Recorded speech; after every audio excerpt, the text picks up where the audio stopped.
gravando? Gente, agora vai. Agora vai, minha gente, porque eu troquei de celular. É o terceiro celular que a gente tá pegando aqui. Não é possível que não funcione. Vamos lá.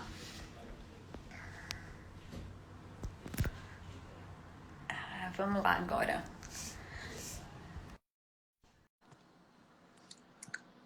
Agora vai. Aí, Augusto entrou, só que tá com a outra câmera. Tá com a outra câmera? É, tá com a câmera, não tá mostrando você, tá ao contrário.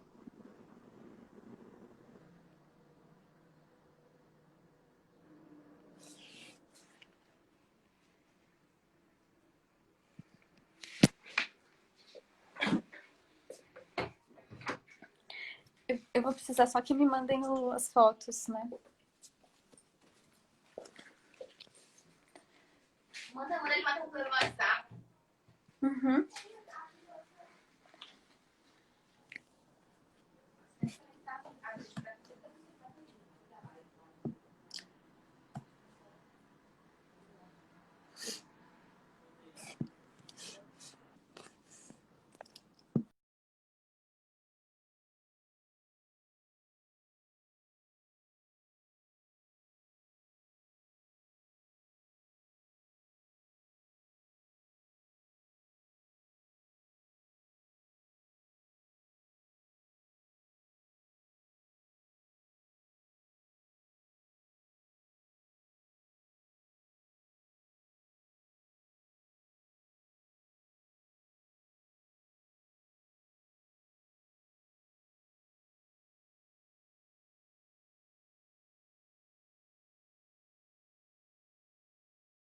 Vamos ver, Augusto.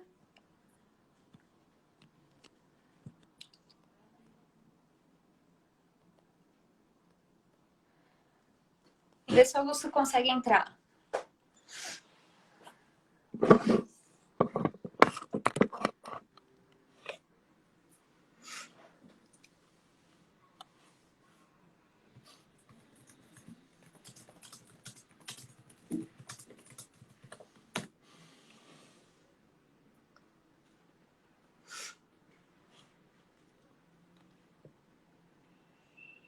Vocês estão me ouvindo? O meu áudio tá ok? Matheus, tá ok?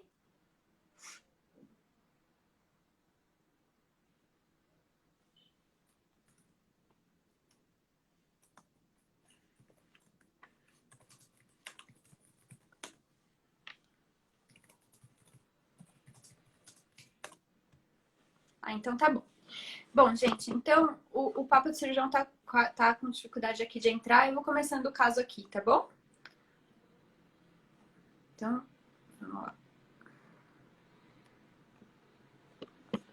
Então, vamos lá. Então, minha gente, ó, o caso é esse aqui, ó. Queria que vocês olhassem. Então, é um paciente que tem por volta aí dos seus 40 anos. E ele aparece com essas lesões há cerca de 6 meses no braço esquerdo. E Augusto entrou. Eu já estava conversando aqui. Então, Eu tô de volta, mas eu tô aparecendo aí? tá parado para mim você, mas estou te ouvindo. Eu tô parado aqui também, mas tudo bem, importa a gente conversar. É. Hoje não tá, hoje tá bem difícil hoje. Nossa, eu nunca vi isso. Bom, Bem, mas aí tudo bem. eu tava mostrando já o caso aqui, já, né? Então é o caso de um paciente de por volta de 40 anos que tem essas lesões no braço esquerdo. E ele refere que isso apareceu há 6 meses e na questão fala que tem alteração de sensibilidade tátil, térmica e dolorosa. E aí, Essa altura do campeonato, grande parte dos alunos já sabe, né? Assim, qual que deve ser o diagnóstico e tudo tá. mais. Pensando assim, um pouco diferencial, tem alguma outra forma que poderia ser apresentado esse quadro clínico? Sim.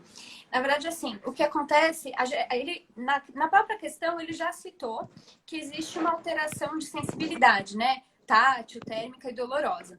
Mas poderia também, em vez de dar essa informação de mão beijada para a pessoa que está fazendo a questão, poderia ser falado assim, por exemplo, o paciente está com uma lesão que não pega poeira, ou que não sua, ou que a pessoa tem mais facilidade de queimar a mão naquela localização e tudo mais. Então, ele pode dar dicas de que há perda de sensibilidade sem deixar isso descarado, tá? Então, essa é uma outra forma de cobrar. Boa. Tá certo. E daí a pergunta é qual o principal diagnóstico? Porque é assim, tá mostrando uma lesão que para quem não é dermatologista também dá é um pouco atípica, né? Porque quando a gente pensa em hanseníase, né, quando o médico generalista pensa em hanseníase, ele lembra das manchas hipocrômicas, né? Assim, o clássico.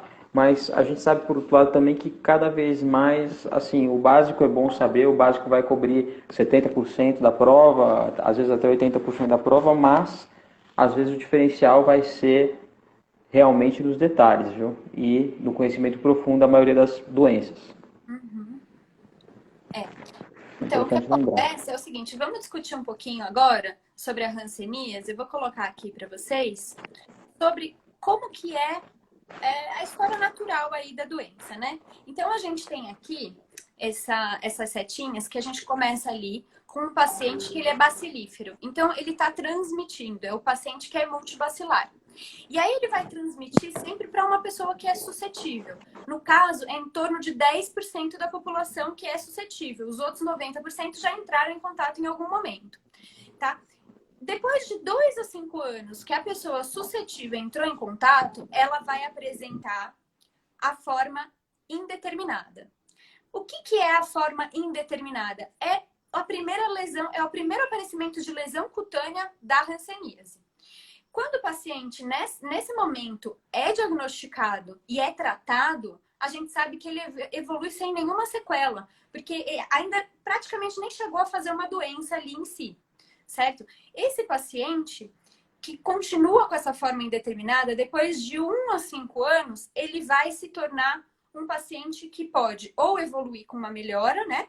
Ou ele pode evoluir para a doença em si, que pode ser tanto do polo virchoviano, quanto do polo tuberculoide e quanto uma doença mista, que a gente fala que é dimorfa, né?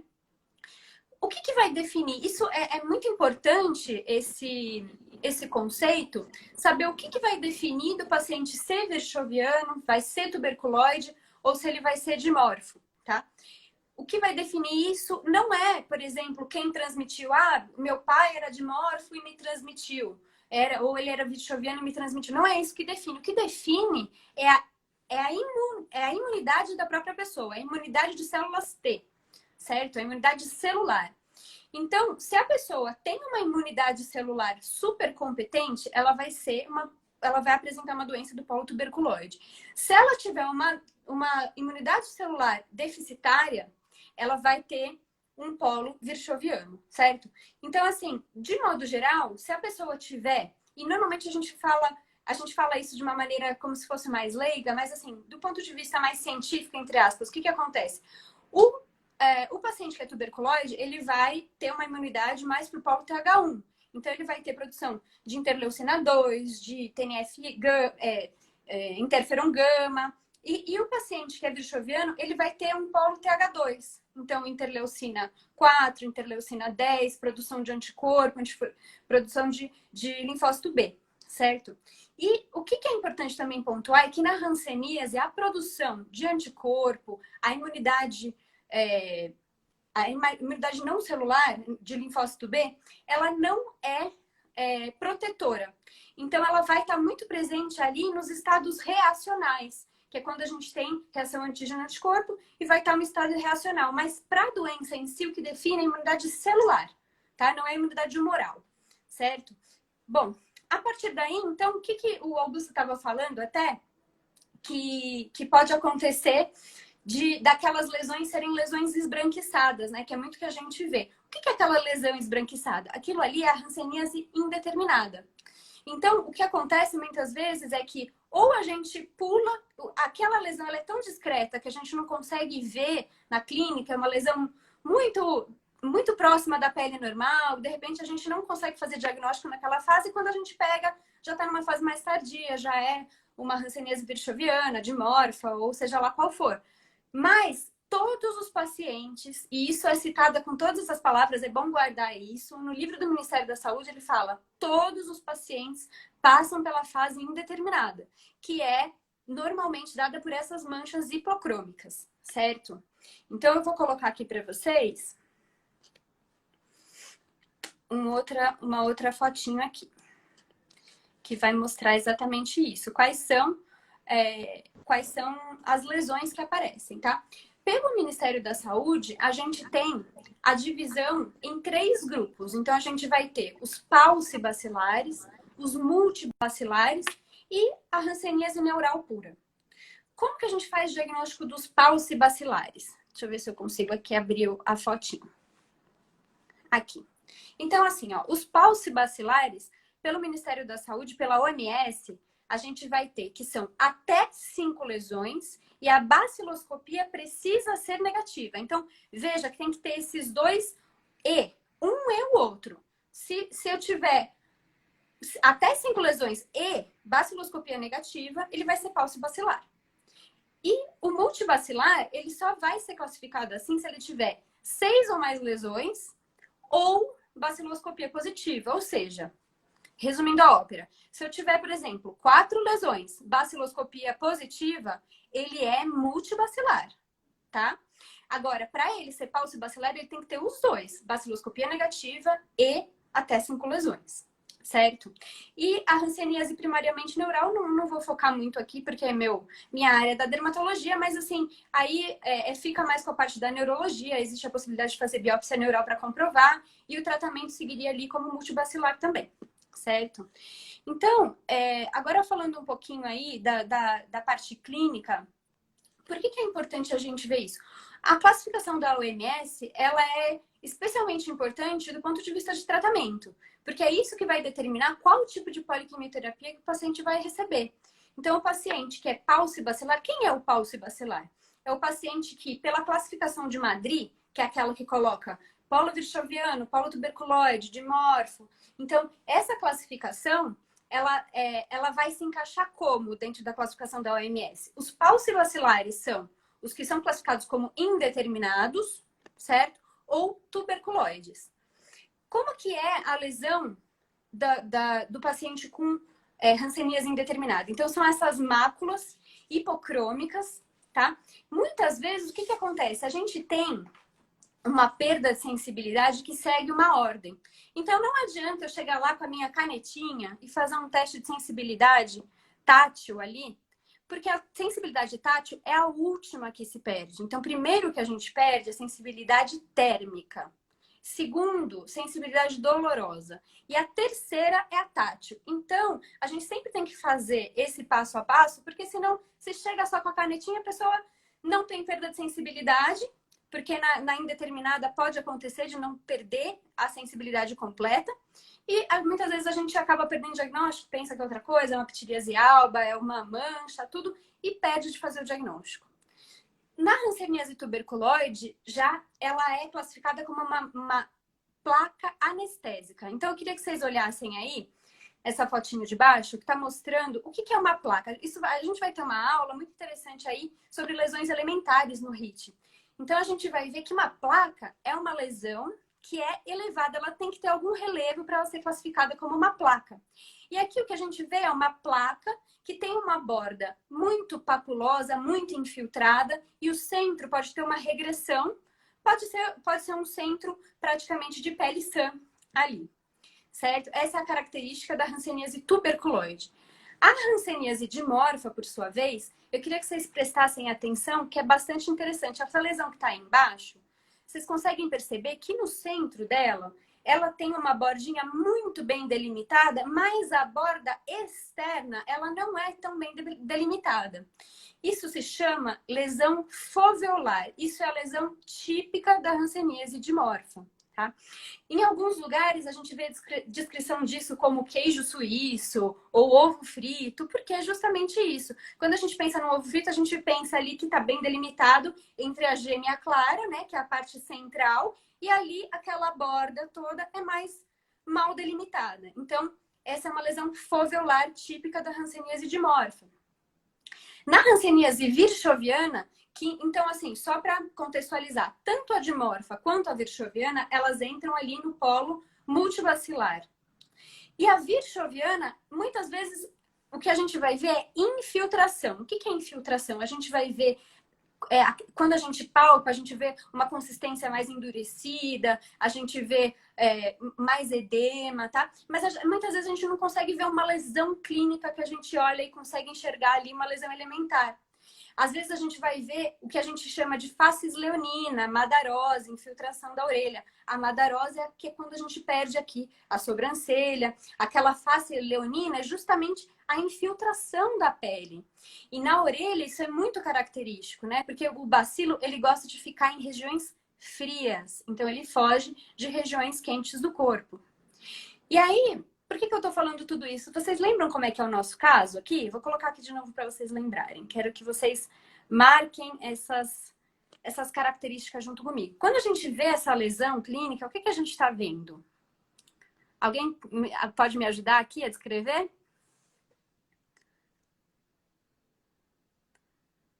Tem alguém aí me ouvindo? Então, o que a gente vê aqui nessa lesão é a gente tem uma placa infiltrada, na qual eu tenho a borda interna muito bem delimitada e a parte externa, ela vai esvaecendo, a gente não consegue enxergar até onde essa lesão vai. Isso é uma hanseníase de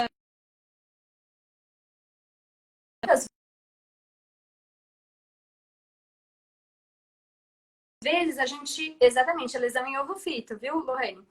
É exatamente isso que a gente vai ver na hanseníase dimorfa. A gente vai ver essa placa infiltrada com essa característica de ter, a gente chama de lesão placa foveolar, tá? É o nome correto de se falar aí. Então aí a gente já suspeita que seja uma hanseníase dimorfa, tá? Agora, assim, qual que é, o que a gente precisa ter de informação para poder falar, não, essa característica, ela realmente é uma hanseníase dimorfa.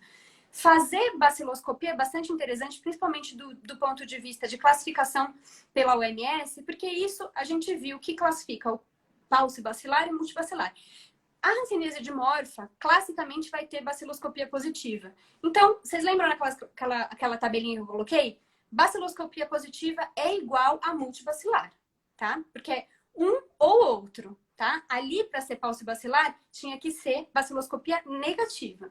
Então, de modo geral, esse paciente que tem várias lesões, na verdade isso aí parece que é uma lesão só, mas na verdade são várias lesões agrupadas, tá? E provavelmente ele não tem só no braço, muito provavelmente ele tem em outros lugares também. Fez a baciloscopia, veio positiva, então a gente já consegue classificar ele como uma hanseníase multibacilar do ponto de vista da OMS e pela classificação de Madrid seria uma hanseníase dimorfa. Vamos falar um pouquinho agora do tratamento, deixa eu colocar aqui. Bom, vamos lá. Como que a gente vai fazer aí o tratamento? O tratamento da hanseníase paucibacilar, ele vai ser feito, então, com a rifampicina numa dose mensal, junto com a dapsona. O que acontece?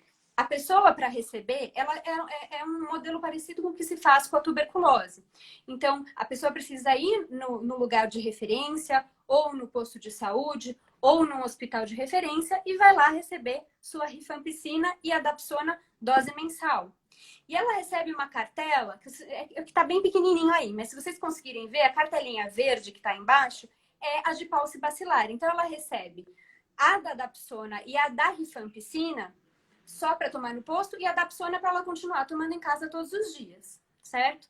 No multibacilar, que é o nosso caso de agora, o que vai acontecer? Ela vai tomar a rifampicina, a dapsona e a clofazimina numa dose oral visualizada pela área da saúde. Então, ou numa UBS, no posto de saúde ou num hospital. E aí, o que ela vai tomar em casa? A dapsona e a clofazimina. Então, vejam que o que muda de um esquema para outro, basicamente, é a clofazimina, né? E a clofazimina, percebam que a dose de quando você recebe a dose supervisionada, ela é maior. Ela é 300 miligramas e quando toma em casa é 50 miligramas, certo?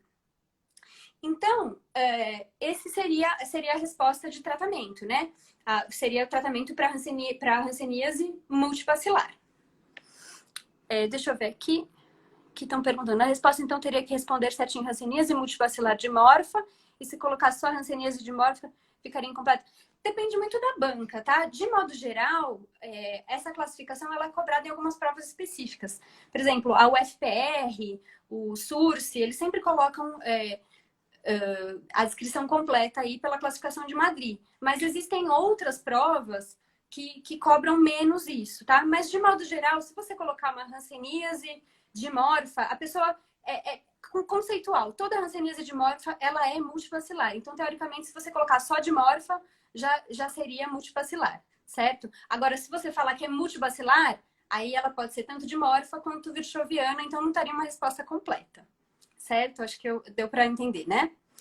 Bom, aí vamos continuar aqui o caso.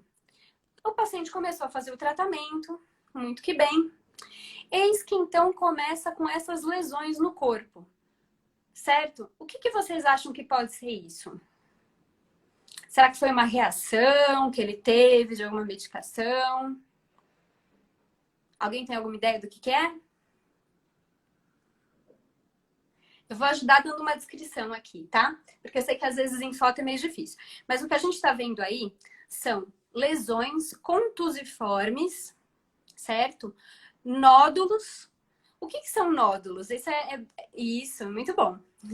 Então é o seguinte, isso é um eritema nodoso, sim. Mas por que a gente sabe que é um eritema nodoso? O que é um nódulo? Um nódulo, pela classificação de lesões elementares, é uma lesão que é mais palpável do que visível, certo? Se eu falasse para vocês, olha, esse paciente contasse fora dessa questão aqui, ele estava andando na rua, caiu. Você vai acreditar em mim, não vai? Porque tem um monte de lesão ali que parece que bateu, lesão contusiforme, parece. Mas o que vai diferenciar de ser uma lesão só contusiforme e de ser um eritema nodoso, por exemplo? É que quando a gente palpa, a gente sente que tem um nódulo ali embaixo, certo? Então, isso aí é um eritema nodoso. Então, eu tenho lesões contusiformes com um nódulo. O que é o eritema nodoso no contexto da hanseníase? É reação tipo 2, tá? O que a gente tem que pontuar aqui sobre reações? Existe principalmente a reação tipo 1 e a tipo 2. A tipo 1, ela vai acontecer nos pacientes que estão no polo borderline, tá? Então, ou seja, os dimorfos que podem ter reação tipo 1. A reação tipo 2 já acontece mais, tanto nos dimorfos quanto nos virchovianos. O que é a reação tipo 1? Normalmente é quando a gente tem aumento do número de lesões e as lesões pré-existentes ficam maiores. A gente pode ter também neurite e pode ter eritema e edema das lesões, tá? Isso é o principal da reação tipo 1. A reação tipo 2, mais comum, é o eritema nodoso rancênico. Existem outras formas de reação tipo 2, mas a clássica, a característica que eu quero que vocês lembrem é essa. E o que a gente tem que fazer quando a gente vê um paciente com eritema nodoso rancênico? A gente precisa suspender a medicação? A gente não precisa suspender a medicação, certo? Isso não significa que a doença está piorando. A reação ela pode acontecer antes, durante e até mesmo depois da introdução do tratamento, tá? Então, vamos ver aqui como é que a gente vai tratar. Deixa eu só compartilhar com vocês. Então, aqui, falando o que é a reação tipo 2. Então, ela é causada por imunocomplexos circulantes. Lembra que eu falei com vocês no começo sobre a fisiopatologia, a evolução da doença? Que eu falei que, normalmente, a imunidade celular ela é responsável pela resposta e pela formação da doença. E que a imunidade humoral, os anticorpos, eles não são tão importantes no combate ao bacilo, mas eles fazem as reações. Então, aqui o que a gente vai ter é justamente isso. A gente vai ter a formação de imunocomplexos que vão causar essa reação, e aí o paciente deposita esses imunocomplexos dando esse tipo de lesão, certo? E existem outras formas, como eu falei, como artrite, glomerulonefrite, iridociclite, neurite, entre outras, certo? Aí, vamos falar um pouquinho rapidamente aqui do tratamento. A primeira linha de tratamento para eritema nodoso rancênico é a talidomida. Só que é importante a gente lembrar que a talidomida é altamente teratogênica. Então, a gente tem que sempre tomar esse cuidado em mulheres em período fértil. Não pode ser usado, tá? Ou quando, em casos que é estritamente importante usar, a gente tem que associar com uma anticoncepção. Tem um termo super complexo que tem que ser assinado por todo mundo, pelo paciente, pelo médico. Então, assim, lembrar que é uma medicação extremamente teratogênica e que pode também causar neuropatia. E é importante porque, assim, os pacientes virchovianos que podem ter essa reação tipo 2, eles também podem ter uma neuropatia pela doença. Então, é importante também ficar atento a isso, porque pode ser tanto pela doença hanseníase, como pode ser pela talidomida. Mas, de qualquer forma, ele é o principal tratamento para o eritema nodoso rancênico. Se tiver alguma contraindicação, realmente não pode usar, a gente pode entrar ou com pentoxifilina ou com anti-inflamatórios. Uma outra opção, se tiver neuropatia, se tiver uma neurite, é colocar prednisona 1 miligrama por quilo por dia, que é uma forma de tratar também, inclusive na reação tipo 1, quando dá neurite também pela reação tipo 1. Então, assim, na reação tipo 2, ela é uma forma de tratamento. O fenômeno de Lúcio, ele se enquadra no tipo de reação tipo 2, viu, Cícero? É isso mesmo. E o fenômeno de Lúcio, na verdade, ele é uma vasculite. Então, a gente vai ter necrose, são lesões necróticas bem feias, mas aí faria parte do tipo 2, certo? E lembrar que quando vai fazer a talidomida e o corticoide, tem que dar o AS como prevenção aí de tromboembolia também, certo?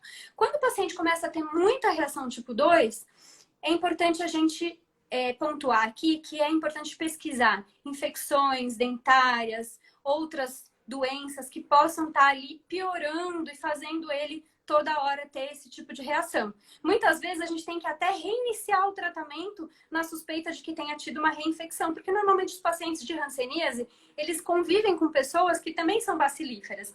Até porque é uma doença que ela requer contato contínuo com a pessoa que está transmitindo. Então, muitas vezes, as pessoas que transmitiram estão dentro da própria casa. Então, pode acontecer uma reinfecção. Certo? Bom, eu acho que do que eu tinha para falar era isso mesmo. Eu queria saber, tem alguém que tem alguma dúvida, alguma coisa que vocês queriam esclarecer, tirar alguma dúvida?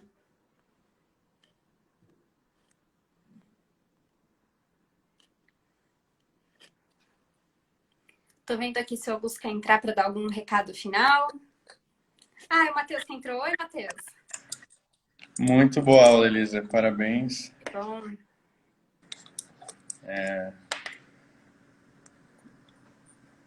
Vocês têm alguma dúvida aí, pessoal? Isso daí provavelmente pode cair numa prova multimídia para R1, por exemplo. Sim. É importante falar, eu até fiz aqui um resuminho de várias questões que caíram aqui nos últimos 5 anos. É muito comum cair, olha, quem vai prestar a prova do SURSE para R1 sempre cai, na prova da UFPR, na SESI do Rio de Janeiro, na prova da Unicamp e da Unifesp, tá? Então, assim, realmente é um tema muito prevalente em prova. E eu arrisco dizer que, inclusive, é um tema que se explora com um nível de dificuldade até considerável. Teve algumas questões que eu vi e falei, nossa, mas isso é nível de prova de título, sabe? Então, vale a pena olhar com cuidado hanseníase, porque é um tema que pode cair tanto na prova de R1 quanto de R3 e olhar com detalhe, principalmente se você for prestar uma prova que caiu já anteriormente, tá? Uma prova que eu acho que vale muito a pena é da UFPR. A UFPR cai muito dermatologia, então ficar de olho aí quem vai prestar, olhar detalhes, assim, de tratamento, de medicação. Inclusive, na própria aula que eu montei sobre hanseníase, eu vou comentar bastante também sobre troca de esquema, porque, de repente, a pessoa tem contraindicação à rifampicina, a dapsona, o que fazer nisso, porque isso pode cair, como já caiu. Então, só fazendo esse adendo. Muito bom, agradeço aí pelo tempo, né? Não é toda hora que temos uma dermatologista da USP disponível para dar aula para gente. Para quem queria lembrar aqui, né, o pessoal se inscrever nesse site aí que eu estou mandando, ó, grupomedical.com.br. Você se inscreve na semana HIT, que vai ser aquela revisão avançada, E quem se inscrever vai ter o bônus de dermatologia, né? Com a Elisa vai dar aula lá. Vai ser uma aula bônus, que vai ter esse tema hanseníase e vários outros temas, né? Você lembra o que você vai dar lá no HIT? Claro. Só respondendo aí que perguntaram da USP, cai sim, inclusive caiu quando eu prestei a prova de residência, foi meu tema de prova prática. Então eu cheguei, era um paciente, a gente tinha que fazer o diagnóstico, fazer todos os testes, teste da pilocarpina, teste, enfim, tudo isso e caiu. Por sorte, eu sabia a questão, acho que foi isso que me deu o meu diferencial. Então, fica aí a dica. Os outros temas que caem de dermatologia muito frequentes, então, além da hanseníase, que é assim o top que cai, é farmacodermias, então, estudar Steven Johnson, NET, DRESS, PEGA. Além disso, os cânceres de pele, então, melanoma cai bastante, mesmo na prova de clínica, não somente na parte cirúrgica. Melanoma, todo ano cai, sempre. Melanoma cai bastante. Aí, depois disso, vem as micoses, que caem tanto as micoses superficiais quanto as micoses profundas também. Mas micose superficial cai com mais frequência, bastante pitiríase versicolor, outras dermatite seborreica, causadas também pela malacésia. Depois disso, caem algumas questões de doenças bolhosas, que vou discutir também. E por último, que eu coloquei, cai psoríase também, então eu coloquei psoríase para a gente discutir. E eu coloquei 2 temas bônus. Eu coloquei um tema que é de lesões elementares, que eu acho que é essencial para a pessoa poder entender os outros temas, saber diferenciar o que é uma placa, principalmente nessa prova multimídia, eu acho que é essencial a pessoa ter esse tipo de conhecimento, porque pode fazer muita diferença na vida, na pontuação dela e poder definir a entrada dela ali. E a outra aula bônus que eu coloquei foi sobre manifestações cutâneas do Covid. Eu acho que, assim, nesse contexto que a gente está vivendo hoje, pensando principalmente em prova, a gente, com certeza, vai cair, né, coronavírus na prova, tanto de R1 quanto de R3. A gente já está esperando isso. E eu acho que, como uma forma de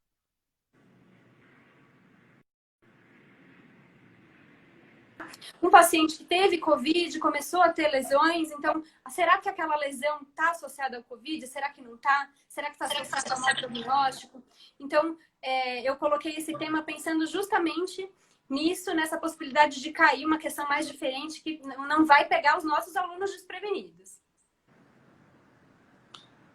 Eu perguntei da Rebeca, né? Vai ter o HIT para R1 e o HIT para R3, clínica, cirurgia, tem um avançado específico para endoscopia, um outro para cabeça e pescoço, que é junto com o otorrino, né? E a plataforma vai ser pela Hotmart, tá bom? Enfim. E quem é aluno Medicoff, a gente vai estar sempre atualizando, manda através do e-mail, através da plataforma. Alguém tem mais alguma dúvida aí de dermato? Vamos aproveitar aqui o tempo da Elisa. Disponibilidade. Bom, 21 e 26. Aí, tivemos um contratempo aí no começo, mas deu certo. Certo, foi ótimo. Então tá bom, eu queria agradecer a presença de todo mundo, as perguntas, a participação, foi muito bom. Fico realmente à disposição para o que precisar, tirar dúvidas. Se alguém quiser lembrar alguma pergunta depois, quiser mandar, eu fico à disposição também para responder. Tá bom? Boa noite a todos, muito obrigada. Boa noite, obrigado, Elisa. Até a próxima.